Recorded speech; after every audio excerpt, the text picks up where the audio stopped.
is in my blood. I've been doing it ever since I can remember. I remember writing a poem for my mum when I was about 10 years old, and she framed it and put it on the wall. As a poet, I used to write but never perform, and it was almost like my little secret, a bit of a catharsis to get through a situation. But I think when I started to perform it, it became something that I could interact with an audience about. My mum's from Guyana in South America, my dad's from Jamaica, and I was born and raised in London, South London. It's very diverse, so there are some areas that are quiet and there are some areas that are not so quiet, and I think, if anything, that's influenced who I am, because it means that I can conform to the ways of society, for example, but I also understand and can empathise with some of the situations that some of our brothers and sisters go through. I know this friend of a friend and of a friend, and she's dying inside, crying at the realisation that pain lurks at the door of someone dear to her, and yet that someone doesn't make the connection. So she keeps professing it because there's an eventual outcome that's clear to her, and she fears when she's not near to her because she knows that nothing is as it appears to her. She says she's okay, but she knows she's not when she looks. It's like she can't seem to undo the pledge her heart took. But what's worse than that, she thinks the violence is her fault, and she can't reconnect to the self-confidence her mum taught. So when he strikes her, she no longer has the fight back. Her heart's convinced her mind that they're just going through a bad patch. Just in general, I'm a very passionate person.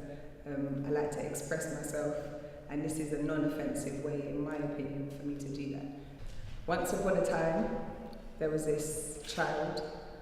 She grew up in a single-parent home, and always knew that she had potential wrapped up on the inside of her, but it was untapped, and maybe other people around her didn't see that it was there, or saw that it was there and just didn't have the resources to nourish it.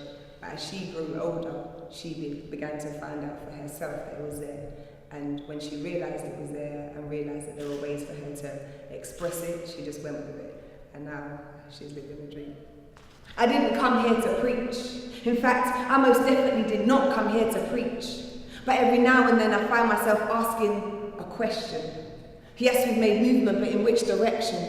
See, I grew up in the days when we were raised as members of a community, and when the emphasis in family was unity, and all of this segregation and each man for themselves stuff, it's new to me. And forgive me, because I don't know when this whole shift started, nor why generations choose to live life this way, but this whole get rich or die trying mentality, it wasn't apparent in the 80s, but seems now to be the in phrase.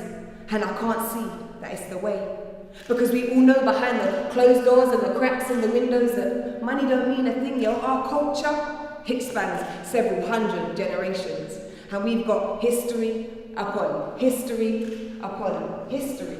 And we've all been educated on the struggles of our predecessors, fought the aftermath of ancestral battles, and know how symbolic it would have been for them to be released from the burden of their shackles. Because it would have been the realization that there was truth in the phrase when they sang, "Wade in the water." You see, they had faith.